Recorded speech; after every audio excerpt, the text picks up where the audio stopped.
else. What you want to look at is how the market is reacting to the news, because the news could be excellent. The news could be the best news the company has ever reported, and yet you'll have situations where the price will actually go down. Okay, and so in this particular case, the company did not report bad results. It actually reported good results. They were in line with earnings estimates for all the analysts. So the results were good. But what did happen is actually it reported poor numbers, projections for the next quarter. Okay, so that's why they decided to sell it.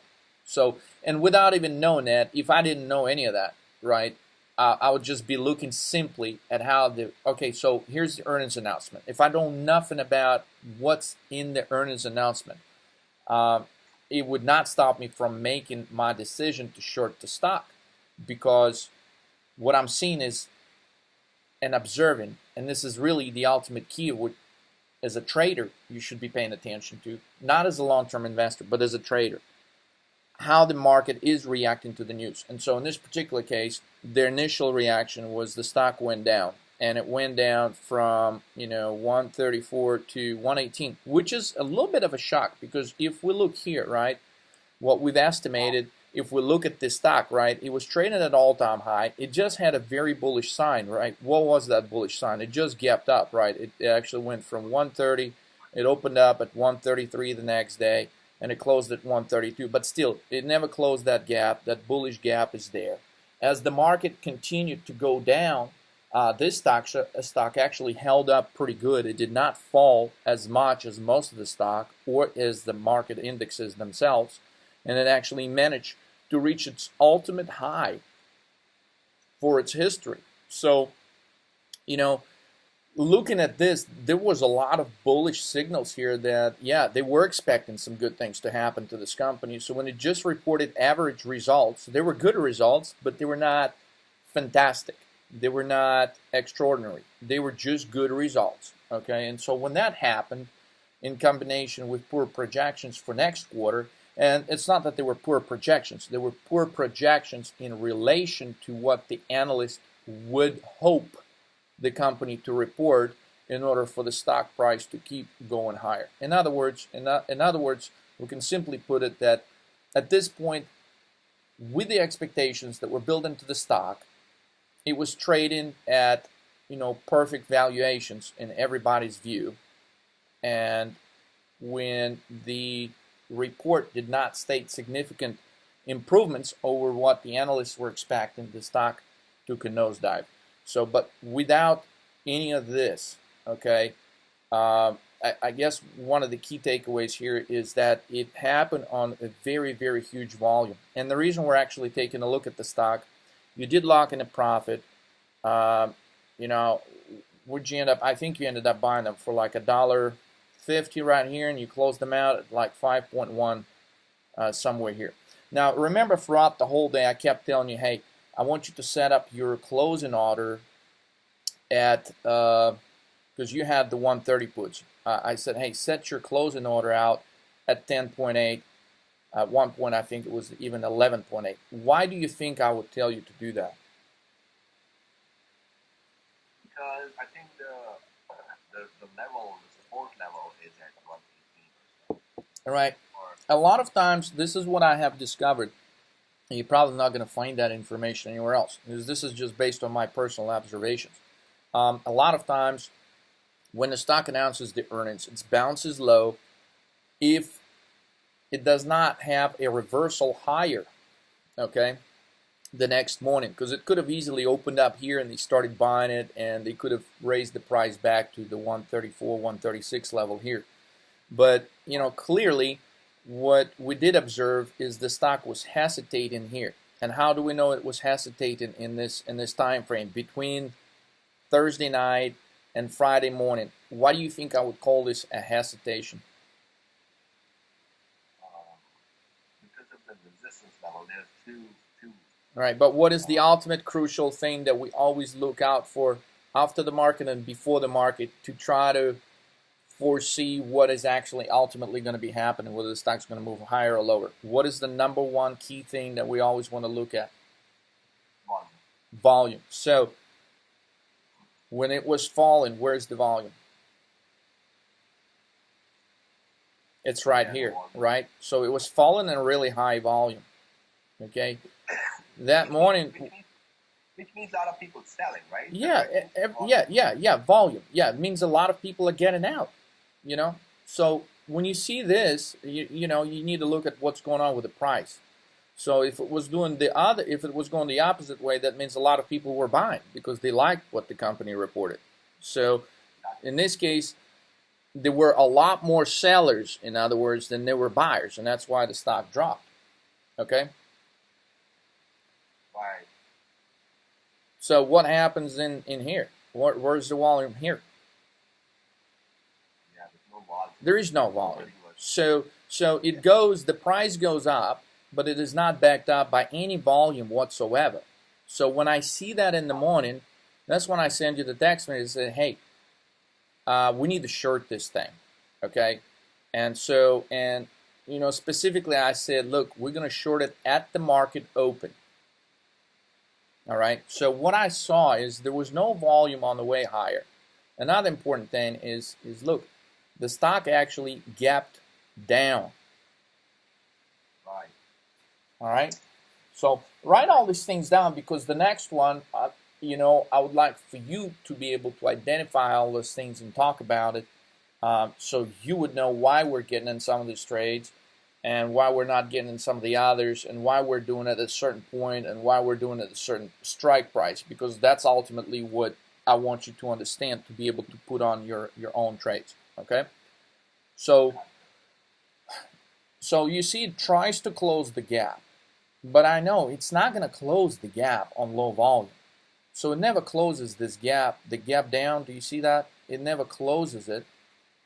And so ultimately, it's opening around the 130 level, and that's when you open the position.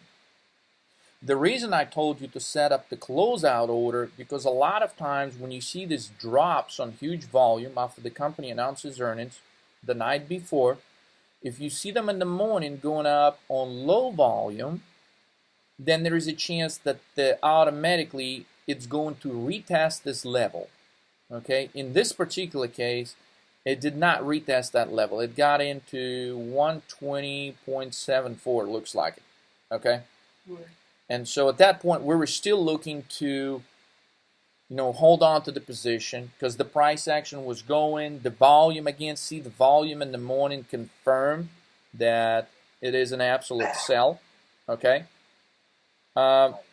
What else could you have done to find out, you know, what other signs could you be looking for to find out if this was indeed a good trade that would hold throughout the rest of the day? See, this information was not available to us. In other words, we did not know that all the banks were selling the heck out of that stock on Friday, because this information does not hit here till about 30 minutes or 45 minutes after the market opens up. Well, we placed the trade as soon as the market opened up. But it was a good idea, and this is what I do. That's why I go here 6-7 times throughout the day, is to look for confirmations like this. Okay, when I see that, at one point it was actually selling off on way higher volume than 324% increase in volume. It was selling at like 600-700%. So when I saw that, I'm like, yeah, we're definitely in the right track. A bunch of banks are selling this stock. They're getting out of it. I like this trade. Okay? So that's why. So you need to look, you know, besides, okay, so great, the trade is going your way, but, you know, you want to see some other confirmations, give you some more confidence about the fact, hey, what can give you more confidence than seeing here that all the investors are selling it, you know? So boom, right there, stick to it.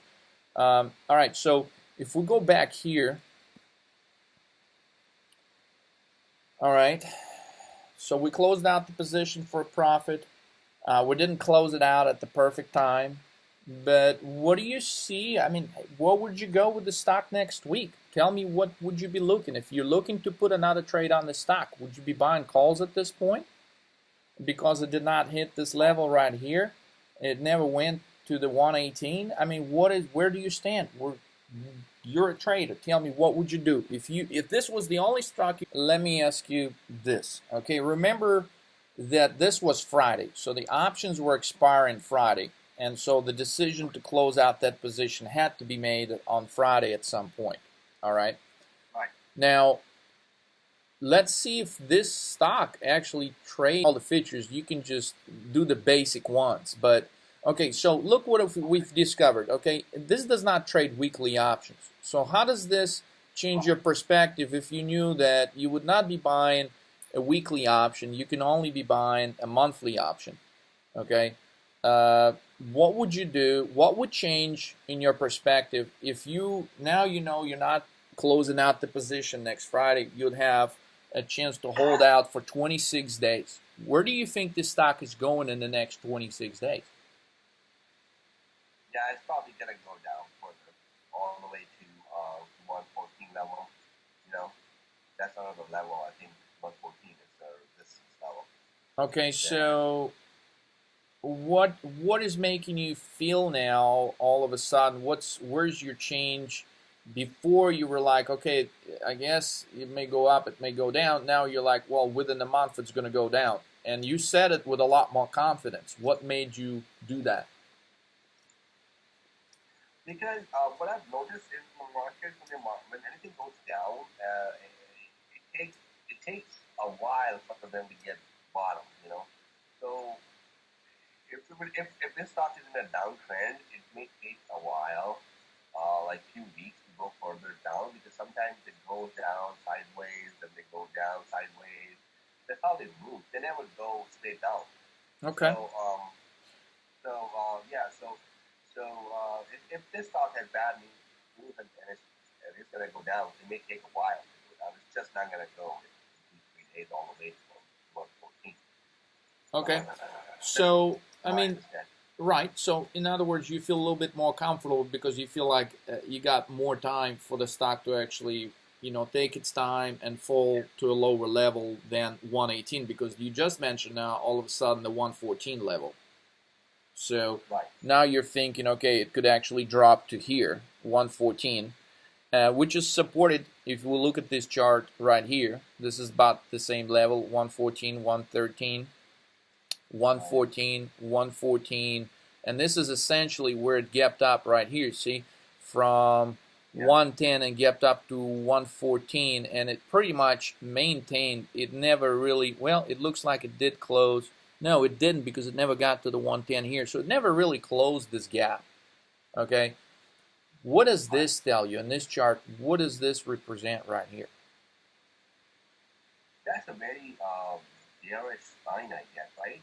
Some black line. Yeah, which is just that it's a divergence, right? As the stock was going higher, they were actually selling it. And I know it shows like a big positive volume here, but in my personal experience, this actually means that they were selling the stock. So the moment it was hitting the level of 130, they were selling it straight to 122. And surprisingly, that's where it ended up on Friday. So these two things, they are almost identical. Do you see that? This black thing, if we change this to a black color as well, they would be identical. Okay? So, and if we were to just say, okay, what if the history was to repeat itself? What do you see happening straight after this? Well, we're talking about this part of the graph right here.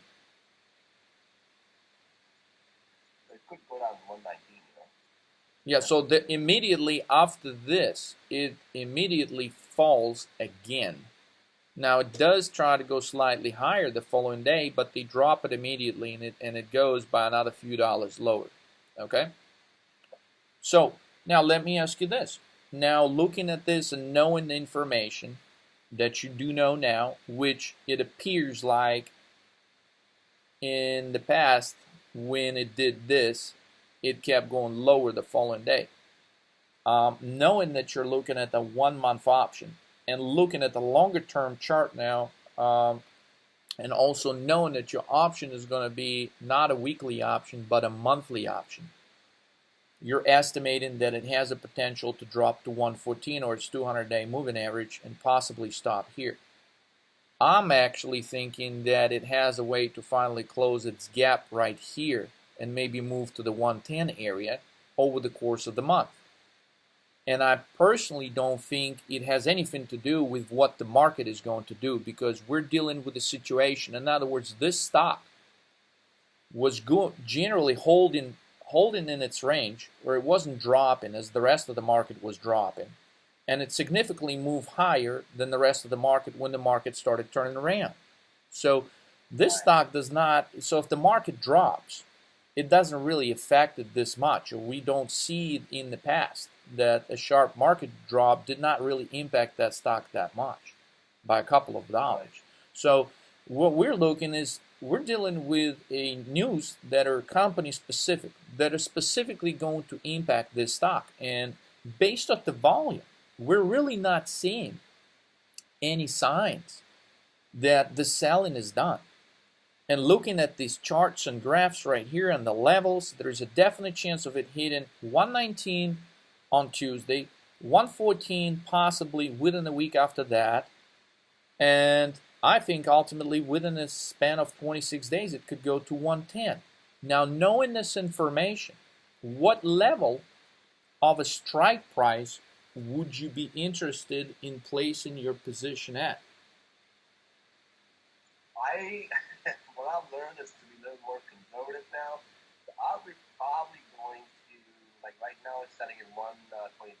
I would go with 120 or 190, above 119. I would go 120, 120. A little bit out, but not a whole lot out, because it's going to take a long time to get down. So I would be around 119, 120, maybe. Not way too low. Why do you think it's going to take a long time for it to come down? Well, I mean, we're buying like a month out.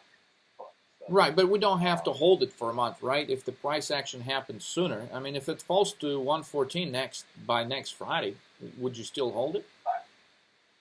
No, I won't. So it doesn't matter whether you're buying a weekly or monthly. In this case, we're just limited. But do you know why I think if the price action is going to happen, it's going to happen within the next 4 days? No. Okay, because look at the history. I'm just looking. This is just an observation, right?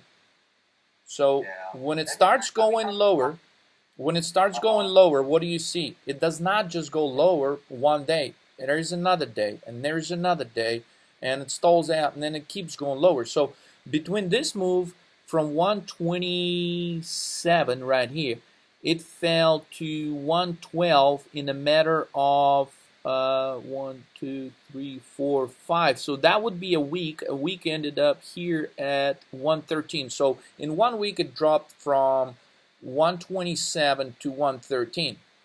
It had a similar pattern here where it moved from 121 to 114, 13. It moved from here. And see, it wasn't like it was consistently. It was falling. In other words, every initial move lower was followed up by a few days lower, almost consecutively. Not in this case, because it went lower, then it moved higher one day, but then it had another significant move consecutively 1 day, 2 days. Okay, so it has a very high probability after making this initial move lower to have another move lower and another move lower consecutively within a couple of days. So I would say that it has a chance to get to the 118 or 114 level by the end of next week. Okay, so let's take a look at. Let's take a look. Now, in other stocks, it may be different, but I'm just looking at the behavior of the stock in the past, right? And look again, if we go all the way back here, look, the first move down is followed by another move down and another move down and another move down. So I don't think this is just the first day down. Do you see? So if this is the first move down, then we're going to see this stock. What's going to happen once it's going to go under 119.98, which is this 50-day moving line? What's going to happen? It's going to go further down to 114. The next move is down. Well, what do the banks do when they watch these key levels? When it's going to start breaking, and if, let's say, Tuesday it's going to close under 119.98, if it's going to close under its 50-day moving average, what are more banks going to do? Are they going to buy it? Are they going to sell it? Sell.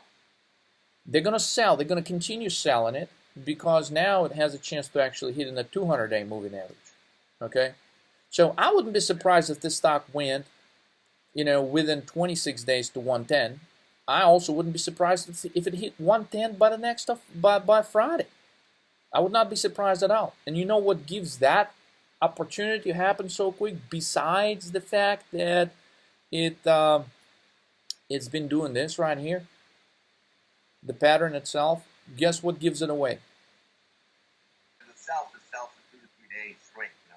Right, that's the pattern. But there is another bigger pattern that you see that I would refer to as a double or triple top. And the reason I say this was the first top, okay, Right.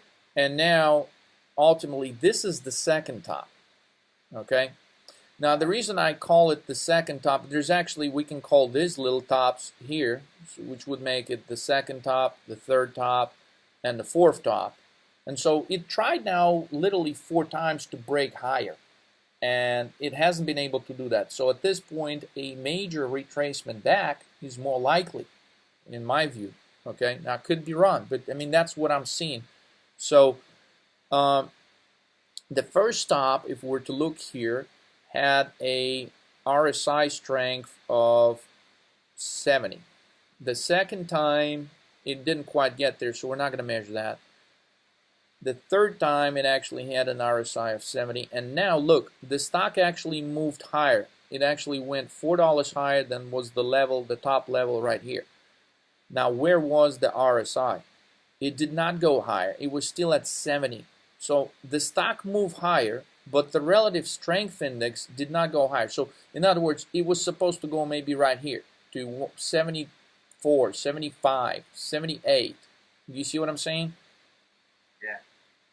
Because we're not talking any longer the same price level of 130. So, it would have been fine if it was at 70 at 130. But now, basically, the stock price went higher, but the RSI index did not follow higher, which is now a case of a divergence. Okay? So when we see this divergence situation where the stock price goes higher, but this indicator does not follow higher, then we have a possibility of the stock. And this lowest level is like 113, actually more like 112. Okay, so 127 less 112, that's $15 move. Okay, Right. and what I'm looking at, the first move was significant. The second day lower was actually higher than the first day. What if that was to repeat itself here? What if the second day lower on Tuesday was to go from 122.45 all the way to 116? I wouldn't be surprised. Now, that's a little bit of an aggressive move, so let's say it doesn't do that. Let's say it stays right at 119 level, and then on Wednesday it goes to 116, and then on Thursday it actually finally reaches this 114, 113 level. So we could see 2 or 3 more consecutive days lower. Okay, the question is,